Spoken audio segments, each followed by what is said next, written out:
Subscribe now and press the bell icon. Never miss an update. Hello बच्चों, देखिए बेटा, last video में हमने इंट्रोडक्शन दिया था 3.4 एक्सरसाइज का ना।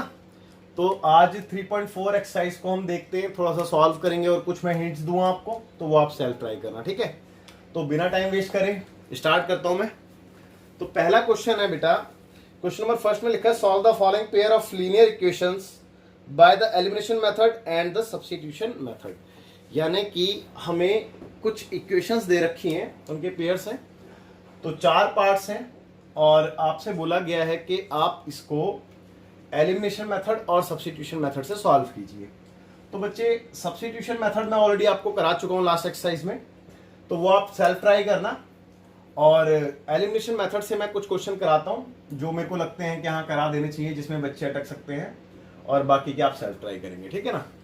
तो देखिए, जो पहला क्वेश्चन है वो तो बहुत ही इजी है। बस अगर मैं को कोफिशिएंट को इक्वल करना है एलिमिनेशन मेथड के लिए, तो मैं इक्वेशन में 3 का मल्टीप्लाई करता हूँ, ये कैंसिल आउट हो जाएगा और उसके बाद आप कर लोगे। तो इसको तो आप खुद ही करें पहले पार्ट को। सेकंड पार्ट की अगर मैं बात करूं तो ये भी बिल्कुल सिंपल है। बस आप नीचे वाली इक्वेशन में 2 का इंटू कर दें, जिससे कि ये दोनों कोफिशिएंट इक्वल आ रहे हैं, और फिर ये एलिमिनेट हो जाएगा और ये वाला भी इजीली सॉल्व हो जाएगा आपसे, है ना। बाकी ये तीसरा और चौथा पार्ट मैं आपको एक बार बता देता हूं, ठीक है। तो सॉल्यूशन नंबर 3 की बात करते हैं। थर्ड पार्ट है बेटे 3x माइनस 5y, अच्छा -4 है, उधर जाएगा तो +4 हो जाएगा, और 9x इधर आएगा ये 2y, तो माइनस का हो जाएगा बच्चे 2y, क्योंकि उस तरफ है राइट हैंड साइड में, और इक्वल टू में 7, ठीक है। यहां तक कोई डाउट नहीं होना चाहिए आपको, बस मैंने ट्रांसफर किया, शिफ्ट किया एक दूसरे को ना। ओके, अब मेरे को अगर इसमें एलिमिनेशन मेथड लगाना है, तो मैंने आपको क्या बताया है कि ये इक्वेशन नंबर 1 मान लेता हूं पहले तो, और ये सेकंड। अगर मेरे को एलिमिनेशन मेथड लगाना है तो मेरे को इनके कोफिशिएंट्स को इक्वल करना होगा। तो या तो मैं x के कोफिशिएंट को इक्वल कर सकता हूं, या फिर मैं y के कोफिशिएंट को इक्वल कर सकता हूं। अगर मैं x के कोफिशिएंट को इक्वल करता हूं तो मेरे लिए ज्यादा इजी रहेगा, क्योंकि मेरे को सिर्फ और सिर्फ 3 का इंटू करना होगा, क्योंकि 3 3 जा 9x बन जाएगा, और यहाँ पे तो ऑलरेडी 9 है, तो यहाँ पे 1 से दिखा देते हैं, क्योंकि इनका एलसीएम देखना होता है ना हमें। जो भी इनका एलसीएम होता है वो वैल्यू लानी होती है। तो इनका एलसीएम क्या था बच्चे, 9 था, तो इसीलिए मेरे को दोनों तरफ 9 लाना था। तो मैं पहली इक्वेशन में 3 का और दूसरी इक्वेशन में 1 का इंटू कर दूंगा। तो 3 3 जा 9x माइनस 3 5 जा 15y, और 3 4 जा 12, ठीक है। और ये 1 से इंटू करते हैं तो सी नहीं आने वाला था, 9x minus 2y is equal to 7। After that अगर साइन डिफरेंट होते तो मेरे को चेंज करने की जरूरत नहीं थी, लेकिन यहाँ पे साइन दोनों के सेम है, चाहे प्लस प्लस हो या माइनस माइनस हो। अगर साइन सेम होंगे तो मेरे को साइन चेंज करने ही होंगे, है ना। तो बच्चे, प्लस था तो मैंने माइनस कर दिया, माइनस था तो प्लस हो गया, और ये भी माइनस हो गया, प्लस था तो। नीचे वाली इक्वेशन के हम साइन चेंज कर देते हैं ना। तो अब 9x से 9x कैंसिल, और 15y माइनस का है एंड 2y प्लस का है, तो कितना आ जाएगा बेटा, माइनस का आ जाएगा 13y। यहां तक भी कोई डाउट नहीं होना चाहिए। और 12 में से 7 गए तो कितने बचते हैं, 12 में से अगर 7 जाएंगे तो 5 बचेंगे बेटा प्लस के। यहां तक भी कोई डाउट नहीं होना चाहिए, ठीक है। तो y की वैल्यू आप क्या देख पा रहे हैं बेटा, y की वैल्यू आ गई आपकी 5/13, और ये माइनस यहाँ पे लगा देता हूं मैं, तो ये y की वैल्यू आ गई है ना। तो अब मेरे को x की वैल्यू निकालनी है, तो मैं क्या करूंगा कि y की वैल्यू को इक्वेशन नंबर 1 या 2 में सब्स्टिट्यूट कर दूंगा, जो मेरे लिए इजी होगी उसमें कर दूंगा। तो मैं फर्स्ट में ही कर देता हूं। तो देखिए, putting y equal to minus 5/13 in equation number first. तो इक्वेशन नंबर फर्स्ट में देखते हैं। तो 3x is 3x minus 5y, y की वैल्यू कितनी है बच्चे, माइनस 5/13। ये मैंने y की जगह y की वैल्यू सब्स्टिट्यूट कर दी, ठीक है। 3x minus 5y equal to 4, और इक्वल टू में 4 एज इट इज आ गया, ठीक है। अब देखिए 3x तो एज इट इज रहा, ये माइनस और ये इंटू में माइनस, तो माइनस माइनस प्लस हो जाएगा, 5 5 जा 25 हो जाएगा, अपॉन में 13 इक्वल टू में 4 एज इट इज आ गया, है ना। So 3x is equal to 4 minus 25/13। भाई प्लस का है तो उधर जाएगा माइनस हो जाएगा ना। ओके तो 3x इज इक्वल टू, यहाँ पे एलसीएम लेना पड़ेगा, तो एलसीएम में कितना आएगा 13, 13 4 जा 52 माइनस 25। यहां तक भी कोई डाउट नहीं होगा। तो x इज इक्वल टू, मैं डायरेक्ट x की वैल्यू लिख रहा हूं, देखना ध्यान से। 12 में से 5 गए 7 है ना, यहाँ पे रह गया 4, 4 में से 2 गए 2 और अपॉन में 13। और ये जो 3 आप इसके इनटू में देख रहे हैं इधर आएगा तो डिवाइड में रहेगा, तो 3 यहाँ पे आ गया। 3 से 9 टाइम्स में 27 कैंसिल हो जाता है। तो x की वैल्यू कितनी आ गई है बेटा 9/13। ठीक है, आप इसको नोट कीजिए बेटा। ये फोर्थ पार्ट है ना, एक बार। ओके तो सॉल्यूशन नंबर 4। तो देखिए बेटे, यहाँ पे मे भी हो सकता है कि आप फंस जाओ, क्योंकि थोड़ा सा फ्रैक्शन दिख रहा है तो बच्चे जनरली दिक्कत करते हैं फ्रैक्शन में ना।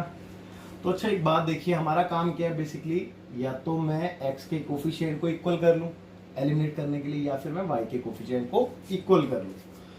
तो नो डाउट बिल्कुल इजी क्वेश्चन है ये, बस देखने में ही लग रहा होगा। ये पहली इक्वेशन मान ली मैंने और ये दूसरी।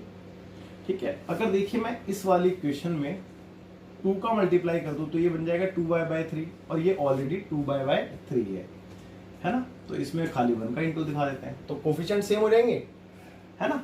चलिए देखते हैं एक बार। तो मैंने जब 1 से इंटू किया तो सेम ही आ गया x/2 plus 2y/3 equal to -1। और यहाँ पे जब मैंने 2 से इंटू किया तो ये हो गया 2x और -2y/3 इक्वल टू 3 2 6। ठीक है, अब इसके बाद अगर साइन सेम है तो साइन चेंज करते हैं, अगर डिफरेंट है तो चेंज करने की जरूरत नहीं। और देखिए आप डिफरेंट है, एक प्लस का एक माइनस का है, तो डायरेक्ट ही कैंसिल हो गए, है ना। अब ये दोनों प्लस के हैं बच्चे, तो इन दोनों को प्लस करेंगे। तो प्लस कैसे करेंगे, फ्रैक्शन में अगर कोई वैल्यू होती है तो प्लस कैसे करते हैं, एलसीएम लेके। तो एलसीएम लेके प्लस होगा, तो मैं अभी फिलहाल एज इट इज लिख रहा हूँ x/2 प्लस का 2x।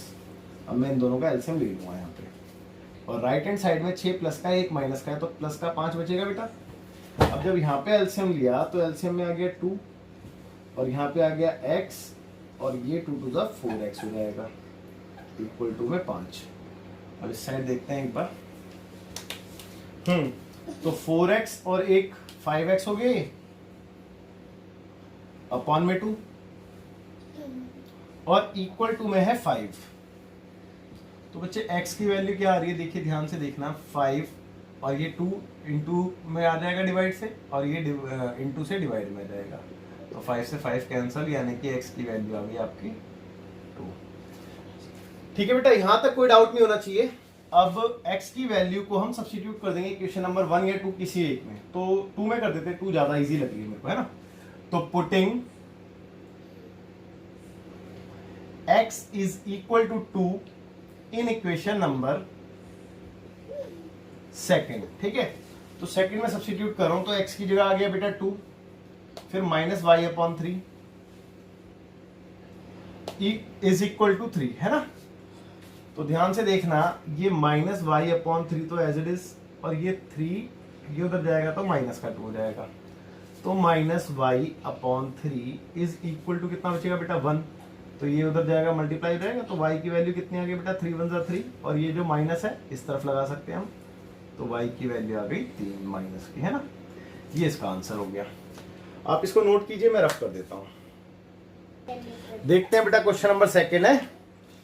देखिए क्वेश्चन नंबर 2 में लिखा है, from the pair of linear equations in the following problems and find their solutions if they exist by the elimination method. यानी कि आपने सबसे पहले जो प्रॉब्लम्स हैं उनकी आपने लीनियर इक्वेशंस के पेयर बनाने हैं और फिर उनको सॉल्व करना है एलिमिनेशन मेथड से। लेकिन ब्रैकेट में ये भी लिखा है if they exist. If they exist का मतलब ये है कि अगर उनके सॉल्यूशन है तब ही सॉल्व करना है। अगर मतलब कहने का मतलब ये है कि अगर पैरेलल लाइन वाला केस है तो उसको सॉल्व नहीं करना है, फिर आगे उसको वहीं पे छोड़ देंगे, है ना। तो सेकंड क्वेश्चन का पहला पार्ट देखते हैं बेटा एक बार ना। इसके पहले पार्ट में क्या है, तो पहले पार्ट में लिखा था if we add 1 to the numerator and subtract 1 from the denominator, यानी कि न्यूमरेटर में 1 ऐड करने पर और डिनोमिनेटर में से 1 सब्ट्रैक्ट करने पर, है ना। रिपीट कर रहा हूं मैं एक बार, if we add 1 to the numerator and subtract 1 from the denominator, comma a fraction reduces to 1, यानी कि जो आपका फ्रैक्शन है वो किसके इक्वल आ जाएगा, 1 के इक्वल आ जाएगा अगर आप ये काम करते हैं तो, है ना।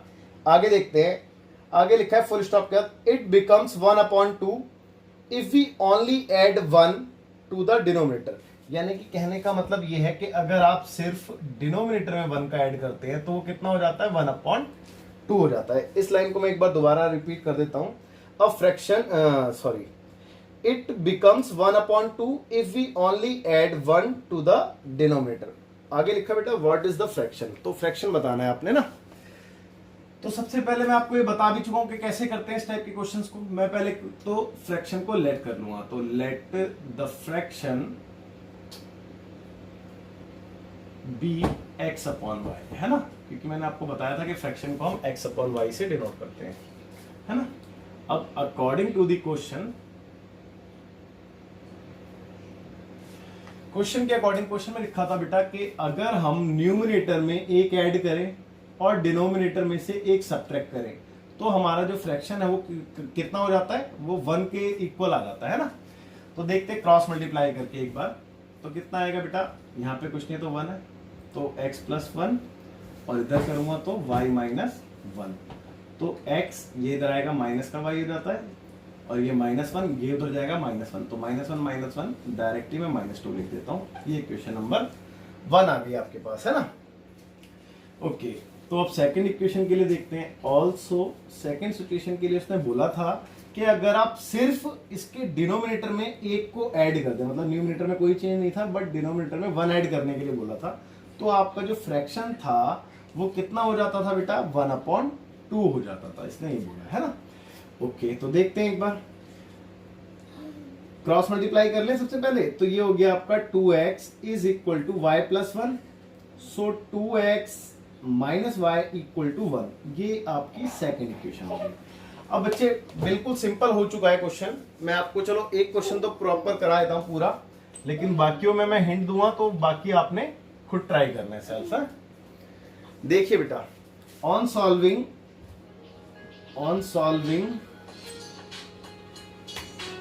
इक्वेशन नंबर 1 and 2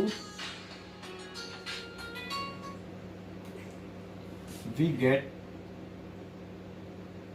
देखते हैं एक बार, तो x minus y is equal to -2 पहली इक्वेशन, और दूसरी इक्वेशन है आपकी 2x minus y equal to 1। अच्छा बेटा, इसमें ऑलरेडी क्या कहते हैं, कोफिशिएंट इक्वल है दोनों के, तो कोफिशिएंट को करने की जरूरत नहीं है, आपने बस सिर्फ साइन चेंज करना है क्योंकि साइन दोनों के सेम है ना।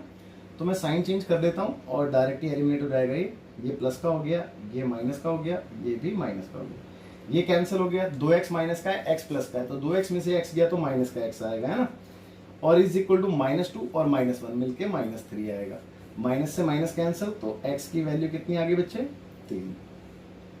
अब आप x की वैल्यू को सब्स्टिट्यूट कर दोगे क्वेश्चन नंबर 1 या फिर 2 में, किसी एक में, तो चलो मैं 1 में कर देता हूं, तो पुटिंग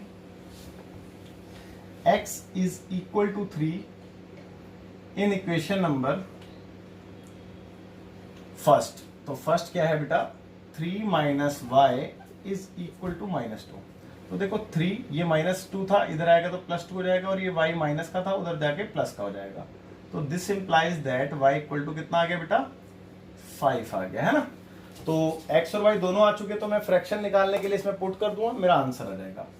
तो hence the required fraction b कितना, x/y, तो x कितना बेटा, 3/5 हो जाएगा, b 3/5 इक्वल टू, तो डालने की जरूरत है नहीं, तो b 3/5, ये आपका आंसर आ गया, ठीक है बेटा, आप इसको नोट कर लीजिए एक बार। तो सेकंड पार्ट देखते हैं बेटा, है ना। एक बार सेकंड पार्ट में लिखा है 5 years ago, यानी ये 5 साल पहले, Noori was thrice as old as Sonu, यानी कि जो नूरी है उसकी एज 5 साल पहले सोनू के कंपैरिजन में थ्राइस थी, यानी कि 3 गुना थी, है ना। तो चलो पहले इसी को देख लेते हैं एक बार ना। तो सबसे पहले मैंने क्या करा कि मैंने लेट कर लिया नूरी की परसेंटेज को x से और सोनू की परसेंटेज को y से। अब अकॉर्डिंग टू द क्वेश्चन भैया नूरी की आज एज x है और सोनू की आज एज y है, तो 5 साल पहले की बात है ना, 5 years ago, हाँ जी। तो 5 साल पहले ऑब्वियस सी बात है दोनों की एज 5-5 साल कम रही होगी, है ना। और क्वेश्चन के अकॉर्डिंग क्वेश्चन में ये लिखा है कि जो नूरी है वो सोनू की एज की थ्राइस है, यानी कि 3 गुना है, तो यानी कि ये बड़ी है, 3 टाइम्स बड़ी है। और अगर मेरे को दोनों को इक्वेट करना है यानी कि इक्वल बनाना है, तो या तो मैं इसमें 3 से डिवाइड करूं या फिर मैं इसमें 3 से इंटू कर दूं, तो दोनों इक्वल हो जाएंगे, क्योंकि ये पहले से थ्राइस थी, इसमें को भी मैंने थ्राइस कर दिया, है ना। अब देखेंगे इसको आगे। तो x minus 5 as it is equal to में 3y minus 3 5 15। So x minus 3y equal to minus 15 और प्लस का 5। तो डायरेक्टली 10 लिख दूं माइनस का, है ना, डायरेक्टली लिख देता हूं माइनस 10। ठीक है बच्चे, तो ये पहली सिचुएशन तो ये आ गई आपकी, और कोई डाउट भी नहीं होना चाहिए आपको इसमें। माइनस का 15 प्लस का 5 तो माइनस का 10 ही आएगा। हाँ ठीक है, क्वेश्चन को आगे कंटिन्यू करते हैं, देखते हैं आगे क्या लिखा है। कहता है कि 10 years लेटर, यानी कि 10 साल बाद। तो 10 साल बाद ऑब्वियस सी बात है भाई, आज अगर नूरी x की है तो 10 साल बाद x प्लस 10 हो जाएगी, और सोनू अगर आज y का है तो 10 साल बाद y प्लस 10 हो जाएगा, है ना। तो कहता है कि 10 साल बाद Noori will be twice as old as Sonu, यानी कि नूरी जो है वो दुगनी हो जाएगी सोनू की एज की। तो ये सोनू की एज है, ये नूरी की एज है, यानी कि डबल है। तो अगर मैं इसमें भी 2 का इंटू कर दूं तो दोनों इक्वल हो जाएंगे। तो देखते हैं इसको आगे। तो x plus 10 is equal to 2y plus 20। So x minus 2y is equal to 20 minus 10, that is 10। तो ये सेकंड इक्वेशन हो गई, और आई होप कि आपको यहाँ तक कोई भी डाउट नहीं होगा। और अगर आप इक्वेशन को ध्यान से देखें तो इक्वेशन बिल्कुल सिंपलेस्ट फॉर्म में है, और आप इसको खुद भी कर सकते हैं। तो आप एक बार ट्राई कीजिए वीडियो को पॉज करके, बाकी मैं इसको करा देता हूँ पूरा सॉल्व। तो on solving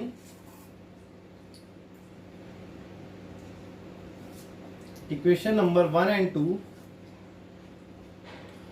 so x minus 3y is equal to minus 10 और x minus 2y is equal to 10। तो बच्चे सबसे पहले तो इनके कोफिशिएंट को इक्वल करते हैं। तो ऑलरेडी कोफिशिएंट x के इक्वल है। अब साइन देख लेते हैं, साइन सेम है तो चेंज करने पड़ेंगे, अगर ऑलरेडी चेंज है तो फिर कोई दिक्कत नहीं है। तो दोनों के साइन सेम है, प्लस के है ना, तो साइन को चेंज कर दो भैया। ये हो गया माइनस का, ये हो गया प्लस का, ये हो गया माइनस का, एक्स एक्स कैंसिल। अब ये माइनस का 3 है और प्लस का 2 है, भाई माइनस के 3 में से प्लस का 2 माइनस ही होगा ना, और साइन भी माइनस का आएगा, तो एक बचेगा माइनस का, यानी कि माइनस का वाई। और माइनस माइनस होता है प्लस, और साइन भी माइनस का आता है, तो माइनस 10 और माइनस 10 मिलके हो गया माइनस का 20। माइनस से माइनस कैंसिल हो गया, तो आपके पास y की वैल्यू कितनी आ गई बेटे? y की वैल्यू आ गई आपके पास 20, और y क्या था? सोनू की एज थी। तो सोनू की एज आपके पास 20 ईयर्स आ चुकी है। अब y को इक्वेशन नंबर 1 या 2 किसी एक में सब्स्टिट्यूट कर दो। चलो 2 में पुट कर देते हैं। तो putting y equal to 20 in equation number second. तो second equation is x minus 2 into y, y that is 20 is equal to 10, है ना। So x is equal to, देखो मैं डायरेक्ट लिख रहा हूं, x इज इक्वल टू 10, और ये कितना हो जाएगा बेटा? 20 इंटू 2 40, माइनस का 40 उधर जाके प्लस का 40 हो जाएगा। तो x कितना आ गया बेटा? टोटल 50 आ गया, है ना, x 50। अब देखो, अगर इसको चेक भी करना चाहो ना, आप वेरीफाई करके देखना चाहो, तो आप किसी भी इक्वेशन से वेरीफाई कर सकते हो। जैसे कि मैं पहली सिचुएशन से अगर वेरीफाई करना चाहूँ तो करके देख लेता हूँ, जरूरत नहीं है वैसे। देखो इसने बोला था, इस सिचुएशन के अकॉर्डिंग मैं समझता हूँ, फील करता हूँ थोड़ा सा कि भाई 5 साल पहले की बात थी, आज इनकी एज अगर इतनी है तो 5 साल पहले इसकी एज कितनी रही होगी, जाहिर सी बात है 45 है ना, 5 साल कम रही होगी इससे, और इसकी एज कितनी रही होगी 15, इसकी भी 5 साल कम। और ये कहना चाह रहा था कि ये जो थी नूरी ये 3 गुना थी, तो आप खुद चेक कर लो ये 3 गुना है या नहीं है। भाई 15 3 जा 45 ही तो होता है, तो बिल्कुल वेरीफाई हो रहा है ना। तो सेम अगर आप दूसरी सिचुएशन से वेरीफाई करना चाहो तो वहां से भी कर सकते हो, है ना। तो बिल्कुल ठीक है अपना आंसर। एक बार बस लास्ट में आंसर लिख देते हैं। तो हैंस द परसेंटेज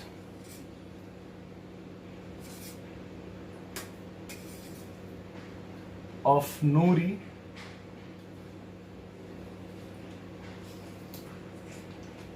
बी कितनी है ये बेटा इसकी परसेंटेज 50 इयर्स है ना, बी 50 ईयर है ना, and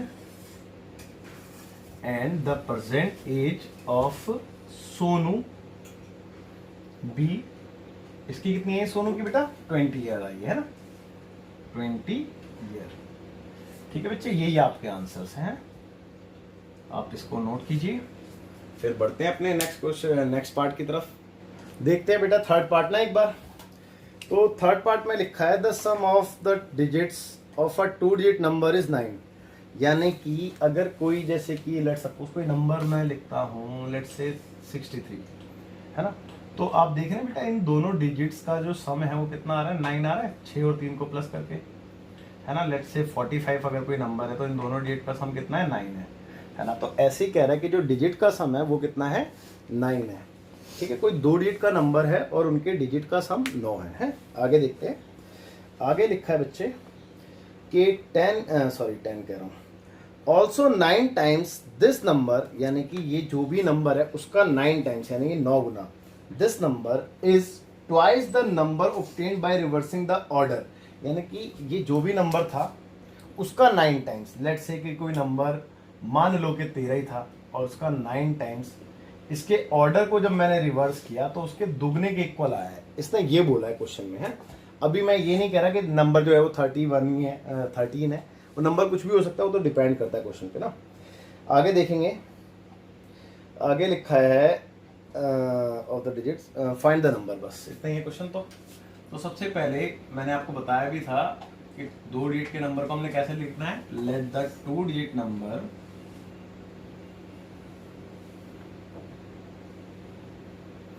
let the 2 digit number be 10x plus y। ठीक है, यही बोला था आपसे। अब अकॉर्डिंग टू द क्वेश्चन देखिए इसके डिजिट क्या है बेटा, डिजिट तो x और y है ना, मैंने आपको यहाँ पे भी बताया था। तो बोला था कि डिजिट का जो सम है वो कितना है 9 है। तो पहली इक्वेशन तो यही आ गई। अब दूसरी इक्वेशन के लिए देखते हैं, ऑल्सो सेकेंड सिचुएशन में बोला था कि इस नंबर का 9 टाइम्स, इस नंबर का 9 टाइम्स, यानी कि नंबर क्या है बेटा, नंबर है 10x प्लस वाई और इसका 9 टाइम्स इक्वल आ जाता है जब मैं इनके ऑर्डर को रिवर्स कर दूं। तो ऑर्डर को रिवर्स करके नंबर क्या बनेगा 10y प्लस x ही बनेगा ना, इसके दुगने के इक्वल आ जाता है। यही बात बोली थी जो मैंने समझाई थी आपको, तो इसमें भी कोई डाउट नहीं होगा। अब इसको थोड़ा सिंपलेस्ट फॉर्म में कन्वर्ट करते हैं। ये हो गया 90x, ये 9y इक्वल टू 20y और 2x।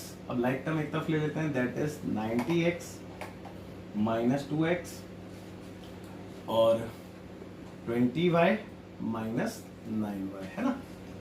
ओके, तो ये हो गया 88x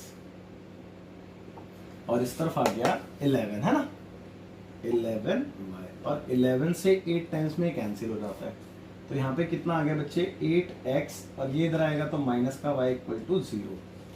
तो सेकंड इक्वेशन आपकी ये आ गई है ना। अब इन दोनों इक्वेशंस को हम सॉल्व करेंगे और नंबर को फाइंड आउट कर लेंगे, है ना। तो देखते हैं एक बार इनका सॉल्यूशन। तो देखो ऑलरेडी बेटा इनके कोफिशिएंट इक्वल है, तो मुझे कोफिशिएंट इक्वल करने की भी जरूरत नहीं है, बस डायरेक्टली मैं सॉल्व कर देता हूँ। तो on solving equation number 1 and 2, तो देखिए 1 क्या है बेटा, पहली इक्वेशन थी x plus y equal to 9 और सेकेंड इक्वेशन थी 8x minus y equal to 0। So x y से वाई कैंसिल हो गया क्योंकि ऑलरेडी साइन भी सेम है, चेंज है मतलब, और ये हो गया 9x और यहाँ पे आ गया 9, तो x की वैल्यू तो आ गई 1, है ना, x इज इक्वल टू 1। अब x की वैल्यू को सब्स्टिट्यूट कर देते हैं इक्वेशन नंबर, इसमें कर देते हैं, हाँ सेकंड ठीक है, तो putting x is equal to 1 in equation number second. तो देखिए सेकंड क्या है, सेकंड है बेटा 8x, x यानी कि 1 माइनस वाई इक्वल टू 0। तो बच्चे 8 इज इक्वल टू वाई आ जाएगा, ये y उधर जाएगा तो माइनस का है ना, प्लस का हो जाएगा, 8 1 8, तो दिस इंप्लाइज दैट y की वैल्यू आपकी आ गई 8, है ना। तो अब नंबर निकाल लेते हैं, तो हेंस द रिक्वायर्ड नंबर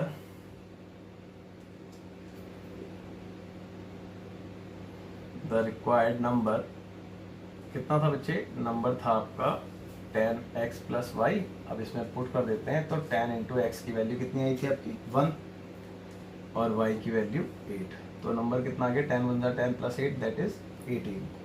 अब एक बार वेरीफाई और करके देख लेते हैं। तो देखो मैंने अगर इनके डिजिट को सम किया तो कितना आ रहा है 9, जो कि पहली सिचुएशन थी, और दूसरे सिचुएशन में बोला था कि अगर मैं इसको 9 से मल्टीप्लाई करूं, ठीक है 9 से मल्टीप्लाई करूं और इसके ऑर्डर को रिवर्स करके कितना आता है 81, और उसको 2 से मल्टीप्लाई करूं तो ये दोनों इक्वल आने चाहिए।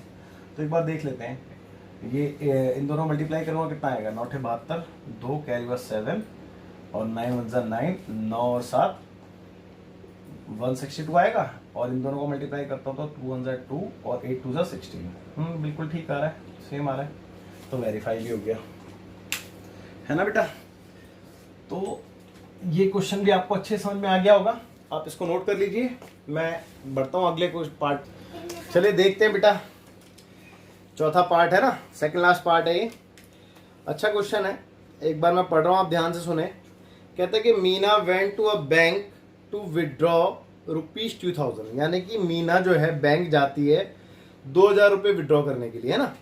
सी आस्क्ड द कैशियर, और वो कैशियर से कहती है कि to give her ₹50 and ₹100 notes only, कि उसको सिर्फ और सिर्फ 50 और 100 रुपए के नोट दीजिए, है ना। तो Meena got 25 notes in all, तो मीना को कितने नोट्स मिलते हैं बेटा, टोटल 25 नोट्स मिलते हैं उसको, है ना, जिसमें 50 और 100 के दोनों के नोट्स होते हैं ना। तो आगे लिखता है कि बेटा find how many notes of ₹50 and ₹100 she receive, तो उसको 50 रुपए के कितने नोट रिसीव हुए हैं और 100 रुपए के कितने नोट रिसीव हुए हैं, आप ये बताइए। तो देखिए एक बार,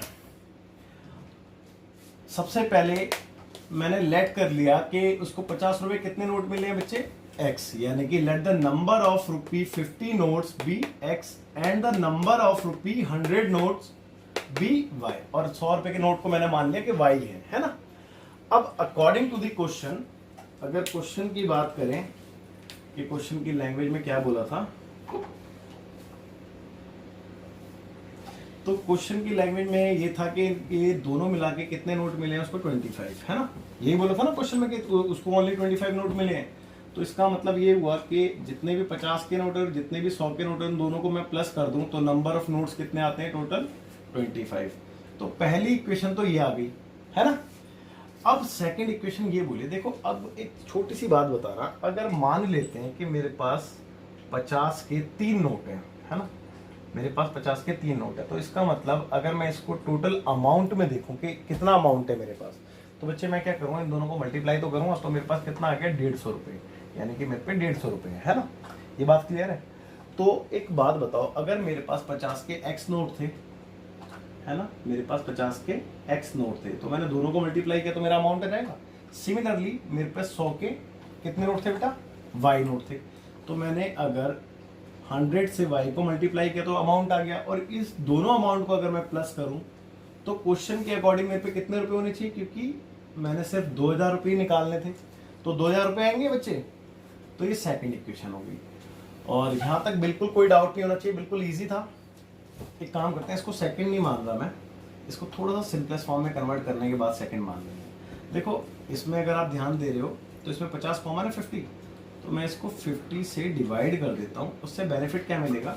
उससे बेनिफिट ये मिलेगा कि आपकी जो इक्वेशन है उसके कोफिशिएंट इक्वल आ जाएंगे, है ना। तो मैंने जब इसको 50 से डिवाइड किया तो यहाँ पे x, यहाँ पे 2y आएगा बेटा, और यहाँ पे 54 × 200 होता है ना, और 0 का 0। तो ये सेकंड इक्वेशन मान लेता हूँ। अब देखिए दोनों इक्वेशन को देखिए ध्यान से, बिल्कुल इजी है और इजीली सॉल्व कर सकते हैं एलिमिनेशन मेथड से। तो देखते हैं on solving equation number 1 and 2।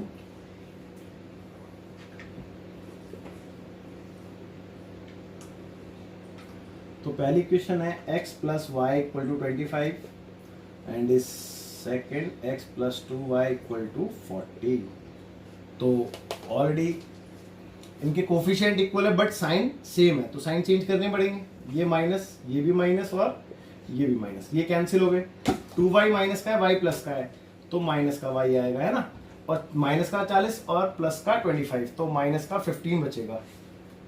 भाई चेक कर लो, माइनस का 15 ही आएगा ना, और माइनस से माइनस कैंसिल, तो y की वैल्यू आ गई +15। और y क्या था बेटा? y था 100 रुपीज़ के नोट्स। तो 100 रुपये के उसके कितने नोट मिले हैं बच्चे? 15 नोट मिले हैं उसको 100 रुपये के बैंक से ना। और अब 50 के कितने मिले हैं वो और निकाल लेते हैं। तो वो निकालने के लिए मैं क्या करूँगा, इस वैल्यू को इक्वेशन नंबर 1 या 2 में सब्स्टिट्यूट करूँगा। तो फर्स्ट में ही कर देते हैं। तो on putting y = 15 in equation number first. तो फर्स्ट क्या है बेटा? x + y की वैल्यू 15 = 25 था। तो x = इधर जाके माइनस हो जाएगा ना बेटा, तो कितना आएगा? 10। तो डायरेक्ट लिख दो 10। तो यानी कि कहने का मतलब ये है कि उसको 50 के नोट टोटल 10 मिले हैं। अब एक बार मैं क्रॉस चेक कर लेता हूँ। देखो भैया, दोनों को प्लस करा तो टोटल 25 नोट मिलेंगे, ये तो कंफर्म हो गया। लेकिन अमाउंट और देख लेते हैं। भाई अगर मेरे को x क्या था? 50 के नोट, 50 के नोट मेरे पास 10 है, तो कितने रुपए का अमाउंट आ जाएगा मेरे पास? टोटल 500 रुपये का अमाउंट आएगा। और 100 के नोट मेरे पास कितने हैं? 15। तो 100 के नोट मेरे पास है 15। तो बेटा इन दोनों को अगर मैं मल्टीप्लाई करूँ तो कितना आएगा? 1500 रुपये आएगा। आप चेक कर लो। और दोनों को प्लस करके 2000 रुपये आ रहा है, और यही बोला था कि 2000 रुपये आना चाहिए दोनों को प्लस करके। तो आप इसको नोट डाउन कीजिए, ठीक है। फिर बढ़ते हैं अपने लास्ट पार्ट की तरफ। बेटा एक बार इसका आंसर और स्टेटमेंट में लिख देते हैं। तो hence the number of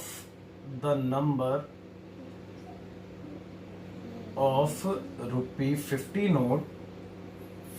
notes be, कितने आए थे 50 रुपए के नोट? 10, है ना।